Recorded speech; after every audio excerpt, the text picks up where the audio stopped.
Okay, so in today's class, we are going to see what is a circular queue. In the last class, we saw about linear queue, and this circular queue is extension of the linear queue, and this is also a linear data structure which works on the principle of first in, first out. And the main difference between the linear queue and circular queue is okay, so in case of the circular queue, the last position of the queue is connected back, that is, it is wrap around and connected back to the first position to make a circle. So it is known as a circular queue. But logically, only this is happening. Physically, it will be continuous memory locations only. But logically, you can view that the last position is connected back to the first position so that it is going to form a circle. Now, why we need a circular queue? We already have a linear queue. So what is the reason to go for a circular queue? So let us see that now. Let us consider a linear queue of maximum size 5. And currently, I am assuming that the queue is having 3 elements in it, 30, 40, and 50. You can see here, the maximum size is 5. So index is starting from 0 up to 4. Then I have 3 elements, 30, 40, and 50, which are stored at the index 2, 3, and 4. Now here, previously I have stored at the index 0 and 1, the elements 10 and 20, but I have deleted them. Okay, the red color cross indicates that the elements was there before in the queue, but now they were not there. I have deleted those 2 elements by means of dequeue operation. Now, since I have deleted these 2 elements, the next element I can access from the queue is 30. So front is pointing to the index 2 where we have the element 30, and rear is pointing to the index 4 where I have the element as 50. Now, in case of a linear queue, I want to insert one more element. So I am executing enqueue of 60. Is it possible to insert the element? If you see here, in case of linear queue, when you are doing the enqueue operation, we will check the rear pointer. The rear pointer is now pointing to max minus 1. Max is here 5, max minus 1 is 4. The rear pointer is pointing to the index 4 where we have the element 50. Since the rear is pointing to max minus 1, we will not be able to insert any element in case of a linear queue. But if you see the queue, the total capacity is 5. Currently, only 3 elements are there in the queue. The index 0 and 1 are free now. Even though they are free, since they are before your front pointer, you cannot access those memory locations. So this is the main drawback we have in case of a linear queue. So to overcome this drawback only, they went for the circular queue. So what is the drawback we have here is, when your rear pointer is pointing to max minus 1, where max is the maximum size of your array, even though you have some free positions in the beginning of the queue before front pointer, you will not be able to access those locations.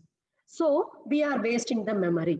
So to overcome this disadvantage and make use of the memory in an efficient way, we go for the circular queue. So now let us see what is going to happen in case of a circular queue. In case of a circular queue, you can imagine the queue as a circle like this. There are totally 5, the size of the queue is totally 5 elements. The index starts from A of 0 and A of 1, A of 2, A of 3 and A of 4. Since I am going to, here I have 5 elements. The last element is A of 4. Now you can see here it is connected to the first element A of 0.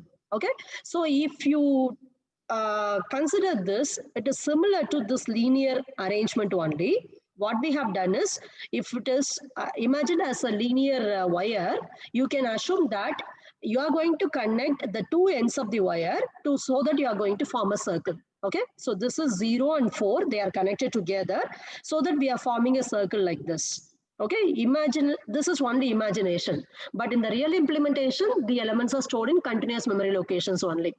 So if you see here, this is a circular queue.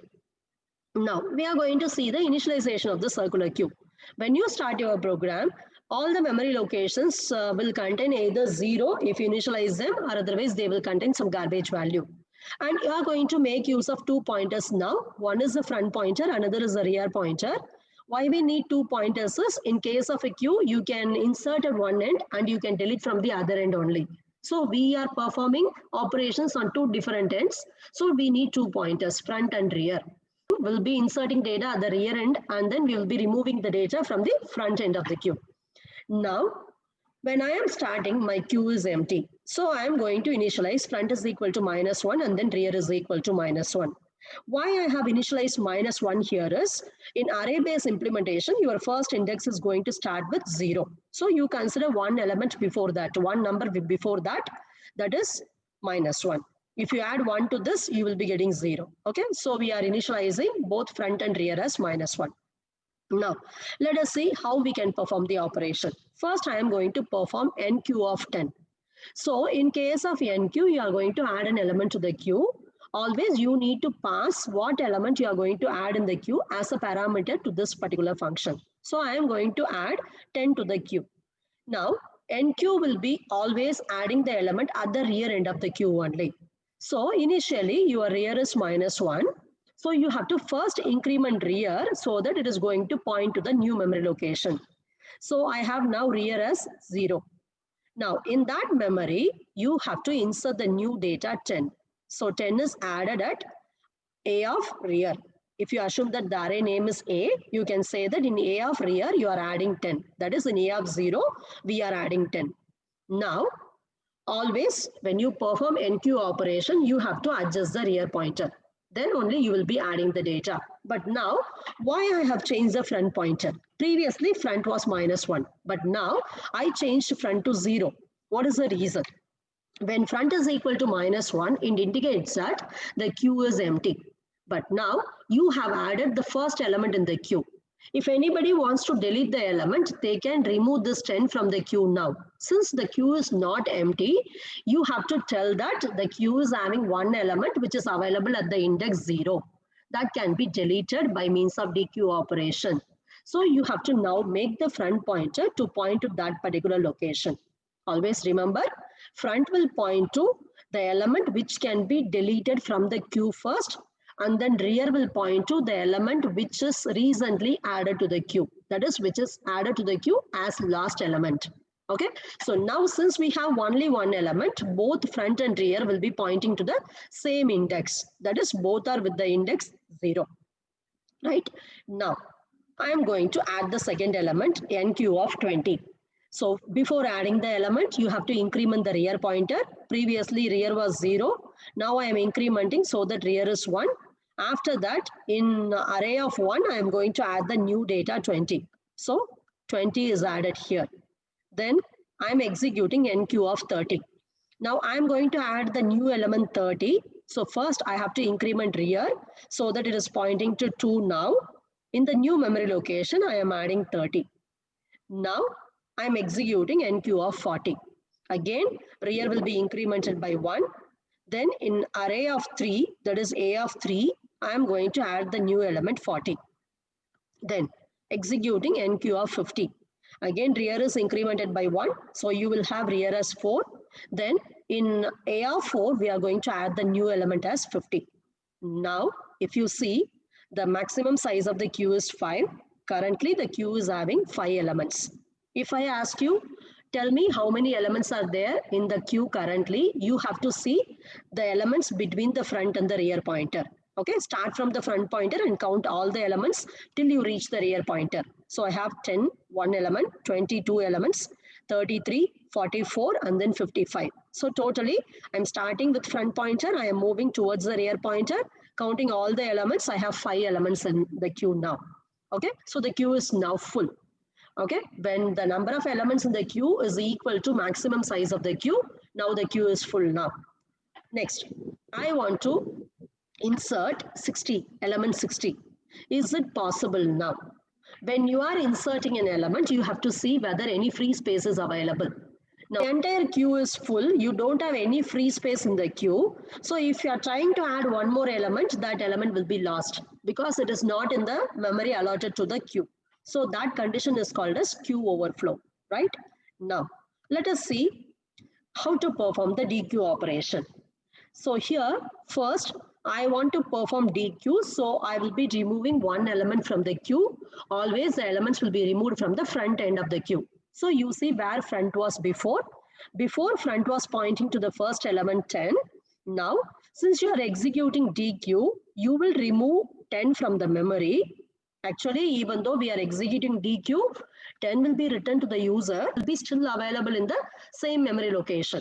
Okay, that memory location will still contain the data, but we are not going to access it because we are assuming that we have removed the data. It will be acting as a garbage value. Now I am removing 10 from the memory location and returning that to the user. Since I have removed one element, I am incrementing front pointer so that it is pointing to the next memory location. So front is now having the index as 1. So it indicates that if you want to remove one more element from the queue, the next element you can remove is the element at A of 1, that is nothing but 20. Next, I am executing DQ one more time. So in this, 20 will be removed from the queue. Then your front will be incremented by 1 so that it is pointing to the index 2 where you have the element as 30. Next, I am performing NQ of 60. You can see the previous slide one more time.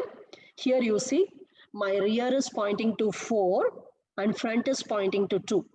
Now, how many elements are there in the queue at this stage? So you start from the front pointer, all the elements till you reach the rear. So 30 is the first element, 40 is the second element, 50 is the third element. We have only 3 elements in the queue currently. Even though the size of the queue is 5, we have only 3 elements in the queue. What happened to array of 0 and array of 1? They contain garbage value. Okay, they are free now. They contain garbage value, right? Now I want to execute NQ. If it is linear queue, what we will do? We will try to increment the rear pointer. Rear is already pointing to max minus 1.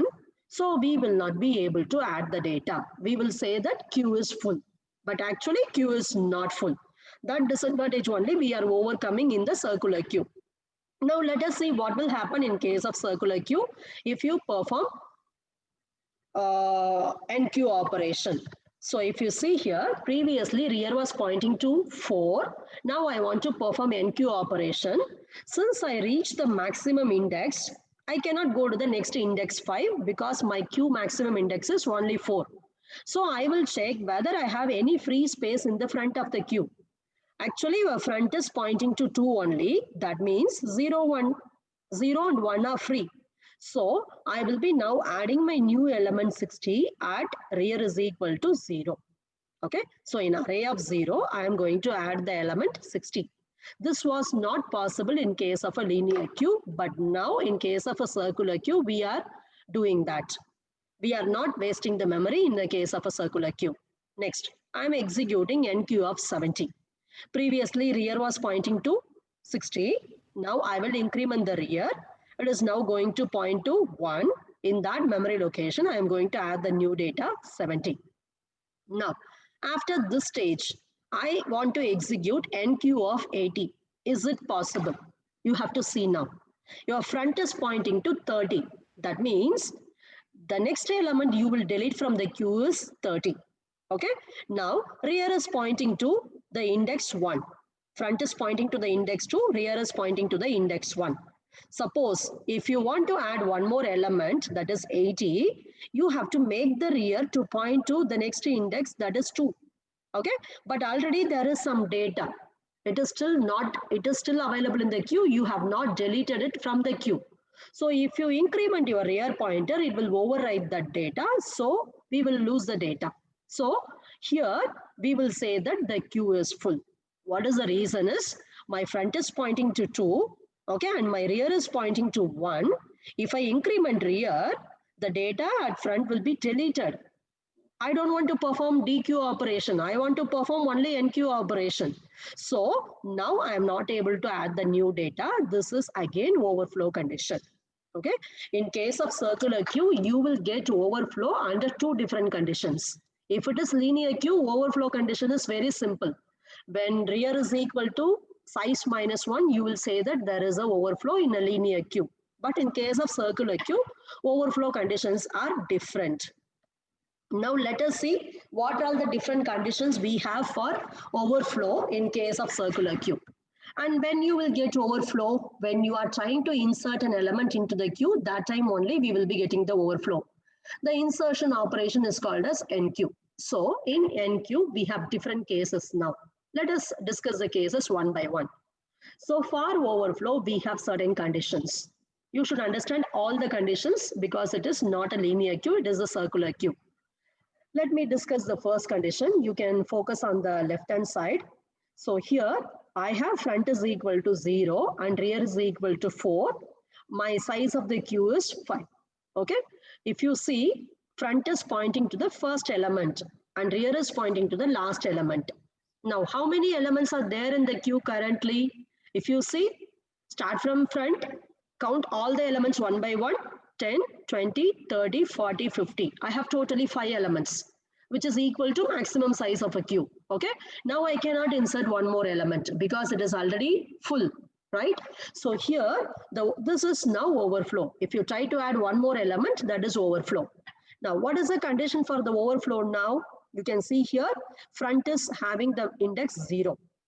When front is pointing to 0 and rear is pointing to 4. What is this 4 with respect to the size? Here size is 5. 4 is nothing but 5 minus 1. That is minus 1. So when front is equal to 0 and rear is equal to size minus 1, we will say that it is an overflow condition. Now concentrate here. I have given AND operator. You know what is the use of the logical AND operator? Here it will check both the conditions. When both the conditions are true, it will return 1. Otherwise, it will return false. Okay. Now here, front is equal to 0 and rear is equal to 1. When both the conditions are true, it means your queue is full. So you can't add one more element. So it is an overflow condition. Okay. So this is one case of overflow in a circular queue. Now let us see the other case of overflow in a circular queue. Now my front is pointing to 2. Okay. Then my rear is pointing to 1. When I will get rear here is, there may be some elements. You can consider the queue here. This queue, we will start with this queue. Imagine that I am deleting 10 and 20. I am performing DQ operation 2 times. After that, my front will be pointing to 2. Okay. Then I have performed 2 NQ operations to insert 60 and 70. So rear will be coming to this position and insert 60. Then again, you will insert one more element, 70. Okay. I perform 2 DQ operations and then after that I perform two more NQ operations. So I am getting this data. Now, here in this case, I want to insert one more element. If I try to insert one more element, this is overflow because front is pointing to 2 and rear is pointing to 1. If you want to insert the element, you will try to increment the rear. If you increment the rear, it will be same as front, which will be overwriting the data available at front. So you can't increment. So it is overflow condition. Now, what is the general case? How we can write this overflow? What is the relation between this rear and front value? If you see here, front is 2, rear is 1. This 1 is nothing but 2 minus 1. Okay. So when rear is equal to front minus 1, we can say that that is also overflow. Okay. So we have started with some index. We have added all the elements till we reach max minus 1. Then we came back, that is wrap around and came back to the first index 0. We have again added elements from that particular index and reached till front minus 1. Now you can't add further element. This is again overflow condition. Now there are 2 cases where you will get overflow. The first case is front is equal to 0 and rear is equal to size minus 1. And the second case is rear is equal to front minus 1. Right. Now let us move on to another case. Before coming to this case, I'll go to the program, then I will come to this case. Now I'm going to write a menu-driven program for implementing the circular queue. Whatever we have seen last in the yesterday's class, the same thing only, but I'll be changing all the 3 functions, NQ, DQ, and then display function. Main will be same, right? First, we will focus on the NQ function. So here also, I have to declare one array to store the queue because we are going for array-based implementation of the queue. So I am declaring int CQ of size as the array. Here, I am going to store only integer values in the array. So I have declared as int. And then front and rear should be initialized with -1 when you start the program. Then I'm writing the function void enq int x. Now try to understand the prototype here.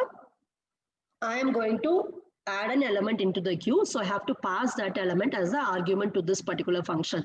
So the function is accepting one argument. At a time, you can insert only one element into a queue. So you pass only one integer value. Then this function will simply add the value. It will not return anything to the user. So we are writing the return type as void.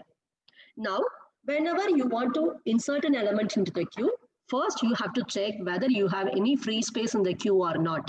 So check for the overflow condition. Just now I told you what all the conditions we have for the overflow. There are two cases. The first case is front is equal to 0 and rear is equal to size minus 1. This is one case. If this is true, there is an overflow. Otherwise, you have one more case. Rear is equal to front minus 1. Okay, when I told you otherwise. Okay, either this condition is true or the second condition is true, it will indicate that there is an overflow. When you want to write either or, you have to go for or operator. So I have given two pipeline symbol. When the first condition is true, your queue is overflow, or when the second condition is true, your queue is overflow. So you can't insert any element. So inside that if statement, you write some error message to the user. So I'm writing queue is full. Okay. If you want, you can return, or otherwise you can continue with the remaining part of the program, because I'm writing only else if. Okay. So it will again check the condition. Now you can see here, I am writing front is equal to minus 1. What is the meaning of front is equal to minus 1? It's nothing but you are trying to insert an element that is the first element in the queue. Queue is before, queue is empty. Now you are trying to insert the first element in the queue. Okay, when you insert the first element in the queue, that is always special. It is not same as inserting the remaining elements. Okay, inserting first element is always going to have some additional effect. So that effect you have to write here. Okay, previously the queue was empty. So you are trying to insert the element now. First you are checking whether queue is empty by means of front is equal to minus 1. If it is true, queue is empty. Now if you insert an element, before inserting you will increment rear by 1. So I am writing rear is equal to 0. Why I am writing 0 is previously minus 1, rear will also be minus 1 because it is an empty queue. If I add 1 to minus 1, I will get 0. So I am incrementing the rear, I am making it to 0. Then I am getting a new index, that is 0. In the queue, CQ, in the rear index, I am inserting the element X. This is a general thing we will do. But now you can see at the front, I have written front is equal to 0 also. Why it is required? Previously, your queue is empty. Now you are adding the first element. If anybody wants to delete, now they can delete that element, which is available at the index 0. So always the element to be deleted will be pointed by front pointer. So you have to now make the pointer to point to that particular element. So write front is equal to 0. In other cases, we will not write front is equal to 0. Only when you insert the first element in the queue, we will make the front pointer to point to that particular element. In the remaining cases, we will disturb only the rear pointer. We will not touch the front pointer at all, because NQ we will be doing only at the rear end. Okay. If you see the remaining part, I am writing only the rear pointer. I am not at all touching the front pointer. Okay. So now this is a special case where you are inserting the first element to the queue. Now let us see the next case. This is also another special case. Circular queue is having so many special cases. Now let us see what is this condition. First, let me go to the diagram so that you will understand. Now see this diagram. Here, I have totally queue of size 5, but currently only 4 elements are there in the queue. Starting from the index front is equal to 1 till the index 4, we have elements. Here in index 0, I have 10. Can anyone was there in the queue, but I have deleted that element. So my front is not pointing to that. Now that space is free. Okay, you can insert any element in that space. Now let us see what is this particular case. Your rear pointer has reached the maximum index. So the maximum index allotted to us is 4. Rear is now 4. Okay, but there is a free space in the beginning before this front. Okay, now this is a special case. In this case, you can add the new element at the index 0. Okay, because there is a free space available. But generally, for inserting, I told you increment the rear pointer, then in that memory, add the new value. Rear is now 4. If I increment the rear pointer by means of rear plus plus, my rear will be pointing to 5, to the index 5. In that memory, you don't have any data allotted to you. The memory allotted to you is having the index starting from 0 to 4 only. When you simply write rear plus plus, it will point to the memory of some other program or some other data. If you try to do anything in that memory, it will be disturbing other users' program or data. So don't do that. Your free space is not available at array of 5. Instead, it is available at array of 0 only. So you have to make the rear pointer as 0 instead of 5. This is a special case. So in this case, I am making rear as 0. Okay, so try to understand this case. So here it is a special case. Your rear has reached the maximum index, but there is a free space available in the front of the queue. So we are making the rear pointer to point to the front of the queue. After that, we are inserting the new element in that location. So make rear is equal to 0 and add the element in that location. So now I will be changing this to 60. The next element will be added here. I have shown before adding the element. Now, how to identify this particular case? This is a special case. You have to make rear as 0 in this case. You should not write rear plus plus. So how to identify this case? The condition is here rear has reached size minus 1. So write rear is equal to size minus 1. But what is your front? Is it 0? No, front is not 0. If front is 0, then there is no free space. But now you have a free space. That means front should not be equal to 0. Okay, when front is not is equal to 0 and rear is equal to size minus 1, then it means that some free space is available in the front of the queue. Even though you have reached the max size minus 1, there is a free space available. Okay, so by means of this only, we are going to check this condition. Now let me go to the program and tell you this. So else if. Always remember, I am not writing if. I have to write only else if. Okay, you know the difference between if and else if. So I am checking this condition. If this condition is false, then only I am coming here. Okay, so in else if, I am checking whether rear is equal to size minus 1 and front is not is equal to 0. When both the conditions are true, then only there is a free space. So write and between those two conditions. Logical and. Okay, now there is one free space available. You have to insert the new element, but at the index 0, not simply by incrementing rear plus plus. So make rear is equal to 0 now. Then add your element x at CQ of rear. Now the new element will be added at the index 0. Okay, so these are the three special cases you have in a circular queue during the NQ operation. If there is no special case, what is the general formula for NQ operation? Simply increment rear, that is rear plus plus, and add your element x in that particular index. That is in CQ of rear, you add your element x. So that is written in the else part. The else part will be executed when all the above conditions are wrong. That means your queue is not full and you are not inserting the first element, as well as your queue has not reached the maximum index and you have some free space in the beginning. That is also wrong. When all these conditions are wrong, then control will come to the else part. So that means you are adding the element somewhere in the middle of the queue. So you simply increment the rear pointer. Then in the new memory location, you add the new element x. So in case of DQ, we are going to delete the element. Now, there is a special case in DQ also. That special case is the queue is having only one element and you are deleting that element. After you delete the only element present in the queue will become empty queue. That is special when compared to remaining cases. In the remaining cases, if there are 5 elements, if you delete one element, still 4 elements will be available. But here, there is only one element available in the queue. I am deleting that element. When I do that, my queue will become an empty queue. That is, it will reach a state from where you cannot delete further elements. So that is one special case. So now we are going to see how to identify that particular case. You can see this diagram in the left-hand side.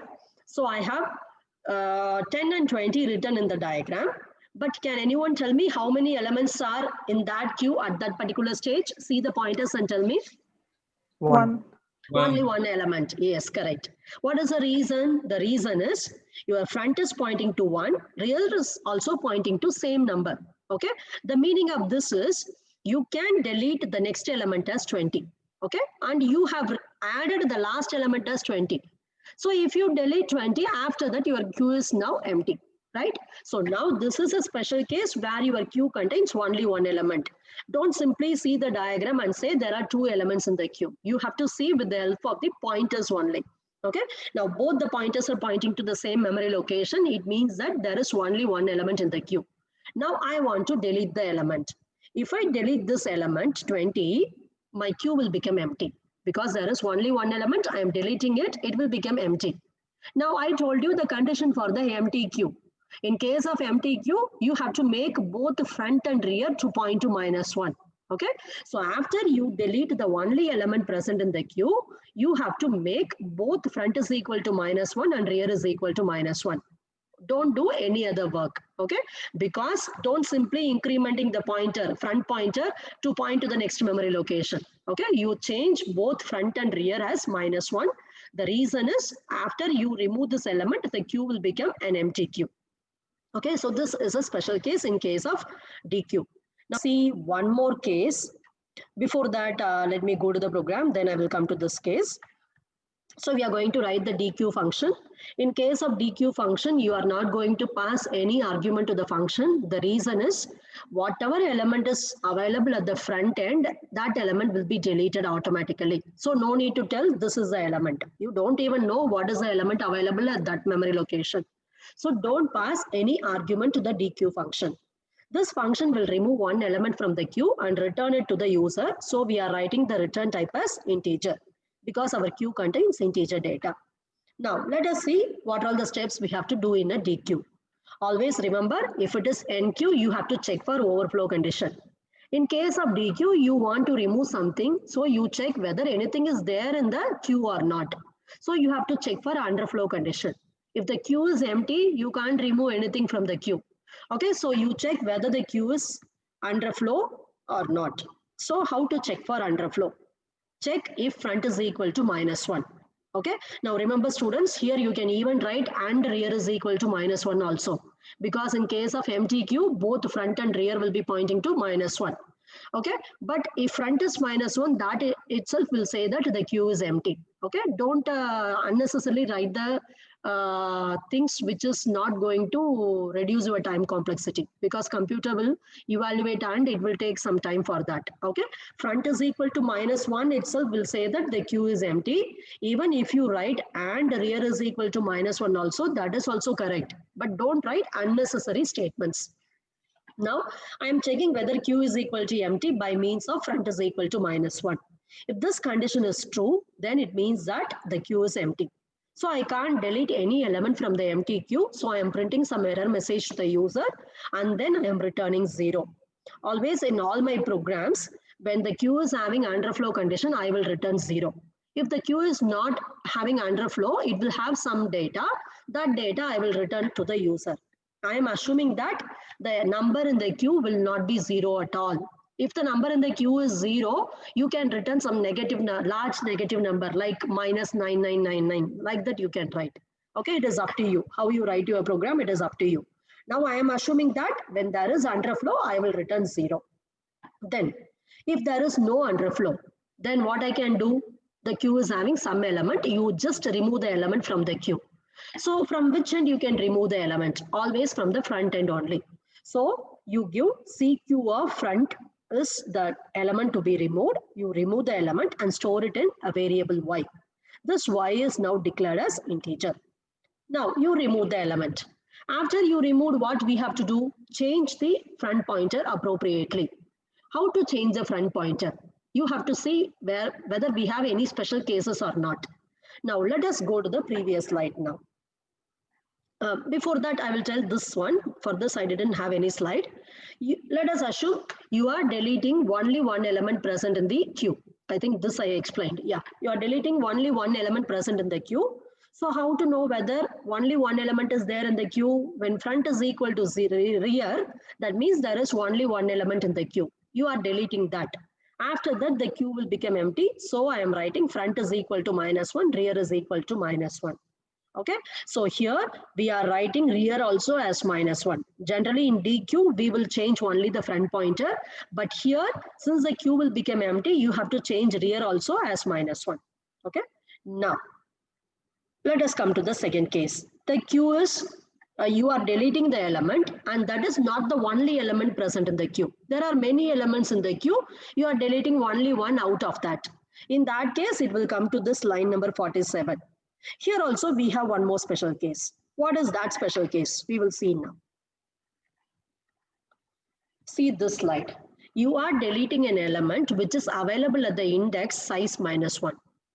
But your queue is having more elements. Other than that, it is having some more elements also. If you see this queue, my front is pointing to 4. My size is 5. Front is pointing to size -1. That is 4. I want to delete this element now. When I delete this element, what will happen to the front generally? You will write front plus plus. After you perform deletion, you will write front plus plus. But now, if you write front plus plus, front will be pointing to 5. But 5 is not your array index. Your array index will be from 0 to 4 only. So you should not write now front plus plus, because the front is pointing to the last element which you can delete. At the last index, it is pointing to the last index which you can delete. If you write simply front plus plus, it will disturb the memory of other users or other programs. So what we have to do is, after you delete this element, you make this front to point to this particular element. Why I am making front to point to this particular element is, my queue is not empty now. After I delete this element, my queue will not be empty. Okay, so I have to make this front to become 0. Okay, so that it will point to the element which is available at the front of the queue before the rear pointer. Okay, so this is a special case. Is this front is equal to size -1? Okay, it will come to this part. Since I have written else if, it will come to this part only if the previous conditions are false. That means the queue is not empty, and there are more than one elements in the queue. Then only it will come to this particular part. Okay, in that part, my front is pointing to the element at the index size -1. So now if I delete this element, I have to make my front to point to the index 0. So I am writing front is equal to 0 instead of front plus plus. Else what is the meaning is, you are deleting an element which is in the middle of the queue. So in that case, you simply write front plus plus. So now, if all the cases are wrong, then control will come to the else part, that is line number 49. It means I am deleting an element from the middle of the queue, so I am writing front plus plus. So these are the possible cases we have in the DQ operation. Now you have deleted and you have stored the element in the variable y. You have to return it to the user. So at the end, I am writing return y. So my function will return from this program either in the line number 37 where the queue is empty, it will be returning 0 to the main function, or otherwise it will return from the line number 51, it will be returning the value y which you have deleted from the queue at that particular time. Okay, so there are two return statements here. Either it will return 0 or otherwise some valid number which is present in the queue. Both are integer, so my return type is int. Now the deletion operation is over. Now let us go to the next operation. So what is also, we have special cases here. So now let us see all the cases one by one. The first display is, you first focus on the diagram, then I will go to the condition. The first display is, my front is pointing to 20, which is at the index 1, and rear is pointing to 50, which is at the index 4. Now, if I want to display the element, correct. So if I want to display at this stage, first I will be displaying 20 because front is pointing to 20. Then I will display 30, then I will display 40, then I will display 50. Okay, I'll be displaying the elements from 20 up here. If I want to display this particular queue, I'll be displaying 20, 30, 40, and 50. Now, in this case, if you see the rear and the front pointers, your rear is greater than or equal to front. Rear is 4, front is 1. Okay, if you have condition like this, what is the meaning is, you will be starting from the front, you will move towards the right direction one by one till you reach the rear pointer. Then you display all the elements. In one direction only you are going to travel. Okay, so how to identify this particular case? In this case, front is not is equal to 0 and rear is equal to size minus 1. This is one special case. Okay, front is not 0 and rear is equal to size minus 1. Let us see what we will do in this case. Or I will finish this also. I will finish this also. I am displaying another case where my rear is less than front. In the previous case, you can see here, rear is greater than or equal to front. Okay. Rear is 4, front is 1, rear is greater than or equal to front. In this case, you will be starting from front. You proceed in one direction only, display all the elements till you reach 4. That is the rear as 4. 40, 50, 10 and 20. Now you see how you are traveling the array. First I am starting with the front. I am moving till I reach the end of the array at the index 4. After that I am not proceeding to 5. What I am doing? I am wrapping around and I am coming here to the beginning. Okay. And then I will display this 10 and then 20.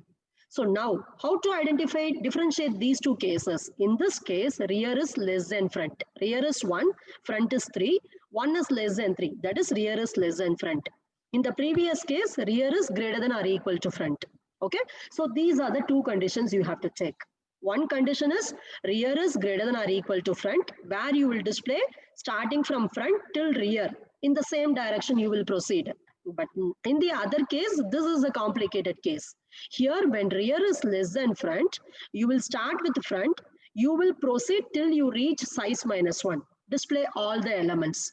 After you display 50, you should not go to the next index. You have to come back to 0.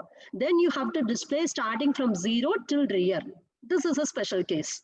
So, in this, we will write two for loops.